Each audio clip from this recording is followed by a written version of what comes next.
Are also with us tonight, famous for blockbusters like 50 Shades of Grey and The Dark Knight.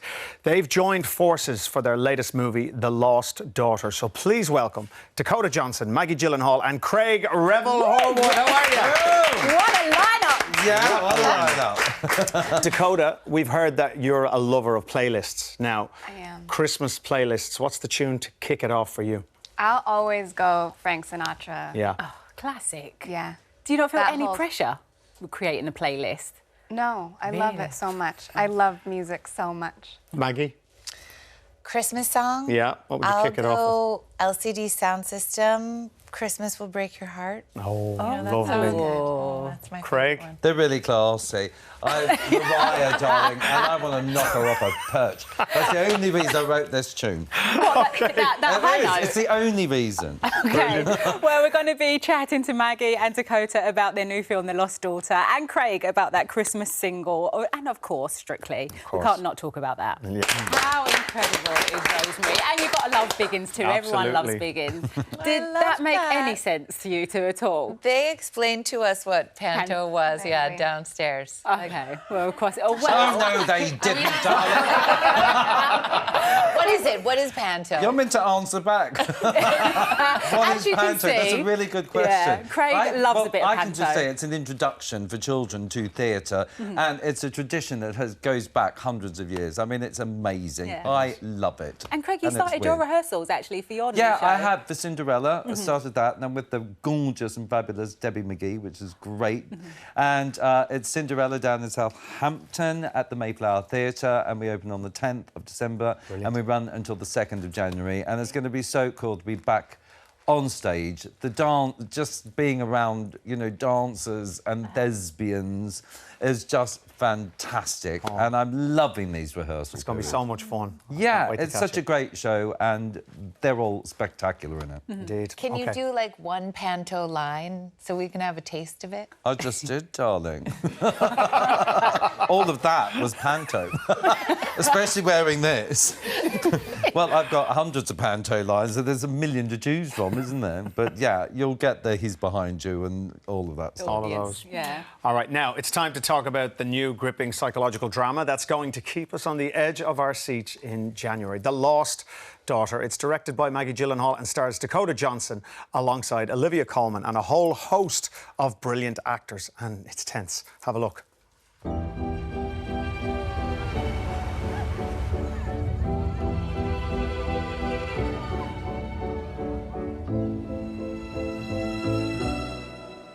Get up! Mommy, get up! Hey, your mommy's big girl. You're my big girl. She's driving me crazy. What were your daughters like when they were little?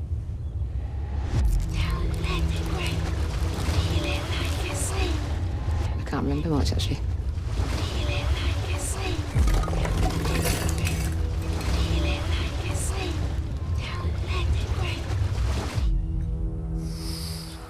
You can feel the tension right there between your character and Olivia Colman's character. But it's always, is she actually reaching out for help, or is she that baddie still like the rest of the family? What can you tell us about Nina? Is she good? Is she bad? She's a human. She's complicated. She's not a bad person, and I think she's at her baseline good, but she's confused and you know, when she sees this woman, Olivia's character Leda, it's almost like she sees an opportunity for her to have something more in her life, and she's so hungry to be seen and so invisible in this family that she's imprisoned in, and you know, technically she has all the things that she should want as a young woman, but she wants more and doesn't know how to do that or what it is even.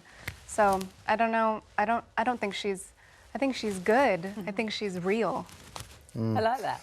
Maggie, Olivia is a future national treasure in this country. We're calling it early. I think she really is. Why did you want to see Olivia in that role in the film? Well, Leda, the character she plays, is tough, and she does some things in the film that cause her and people who she loves a lot of pain.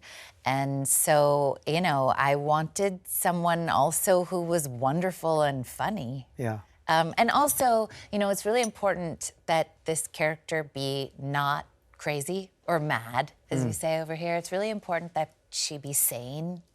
There's a lot of movies about crazy women, but this is not one of them. Yeah. And so I needed also an actress who was fundamentally sane, and that's Olivia too, you know? We've never seen her in a role like this before. It's really amazing. She's fantastic in the role, really gripping, amazing. Yeah, I agree, she's amazing. And a huge congratulations also for your awards. It's your screenwriting and directorial debut, but you've already picked up 3 awards and it's not even out yet. Like, when you were releasing it out there, were you nervous? How did you feel? Yeah, I mean, well, it's not even out there yet, like you said, but you know, because it was a pandemic when we made it and when we were in post on it, I never had a screening. That's very unusual. Usually when you're cutting a movie, you have screenings and you get to show it to people and feel what it feels like, but we never had one until the Venice Film Festival, which was like in that huge Venice, like a huge theater. It was the first time we ever saw it with an audience. I mean, it was, yes, I was nervous. Yeah, I was. Now, tell us about the mysterious author, or who you think the author is. Elena Ferrante, right? She's the author of the book that we adapted into the film, and she's anonymous. Probably she's anonymous because she's saying in all of her books these truthful things that nobody's saying. Nobody's really brave enough to say. So maybe it's helpful to be anonymous. I mean, I don't know who she is. Some people say maybe she's a man. I feel like there's no way. Like the men want to claim her. Nope, she's ours. Well, how did you have contact with whoever it is? Only through email, a couple of really cherished emails. And she said in this, and she wrote, she writes this piece in The Guardian. She writes like a bi-weekly piece, and she wrote this piece to me. It just showed up in the newspaper like the same as for everyone else. She didn't send it to me first or something, basically saying that she wanted to give me freedom, that it was really important to her that the movie be good, and that she knew that the only way that it could be good is if it was free and was mine. She's been amazing. She's been like this, she's been this kind of fantasy, you know, because she's anonymous, she can be whatever I kind of need her to be or want her to be. And she's never disappointed me. She's been like this wise, feminine, cosmic thing out in the universe. I don't know if she's seen it, right? She has. She has. Oh my God. What did you think, darling? What did you think? We're on the edge of our seats right now. We're on the edge of our seats. She did. I'll show you her email. I mean, I only get these emails like kind of almost like Google Translate, you know, like because she's Italian. Yeah. But she did love it. Oh, wow. She did. Now, you both come from famous acting families. Dakota, there you are with your parents, Don Johnson and Melanie Griffith. Your grandmother is Tippi Hedren from the Hitchcock movie The Birds. You must have learned so much in the household. Definitely learned a lot of things. But we were trying to be a family. You know, we weren't like, there wasn't acting classes in the kitchen. And I suppose Maggie as well. Your younger brother Jake is so supportive of his big sister, even accompanied you to the premiere. Yeah, he was amazing. How was it like to have him by your side? I had this kind of fantasy that my husband would be on one side and my brother would be on the other because, like you say, I was really nervous. And in fact, the way they seated us, Jake and Peter were like right behind me, and I could feel their real support, even if everyone had hated the movie. Those two would have been there. Brilliant. Wow. Oh, it's lovely. Craig, you've been involved in movies. You choreographed the big dance scene at the end of Paddington 2. Let's take a look at this. Check this out. Listen to the rain on the roof go pit, pitty pat, plunk a blink, blank, pity that it's not a hurricane. Great fun. It was so How much fun was that? No, it was so much fun to do, and just teaching everyone the dancing, you know, the tap dancing, because I needed prisoners that actually looked like prisoners instead of dancers, and it was so fun. And I got all my old mates I was in Miss Saigon with 100 years ago, because everyone sort of got older, you know, and wiser, and it was just so much fun and just teaching Hugh all the tapping. I'm such a big fan of that dance number. Yeah. Isn't it brilliant? I think that movie is brilliant. Me too. I love Well, you're a that trained movie. dancer. Oh, it's so cool. Aren't you? I was a dancer, yeah. Would you ever consider a musical? I would. Yeah? Yeah, theatre, musical. I could do the Right, Can darling, Can. that's There, it. we have it right here. There Look must at be a that. role We are sorted in. in You heard it Strictly here Ballroom. first. That's happened coming here. up. I'm ready to cast that, That's darling. not a chance. Not a chance. Not a chance. Come on, I can train you. I got a huge tap, darling. Oh, you know, and he did that in 3 weeks. Boom, boom, boom. Yeah. Okay. You can do it.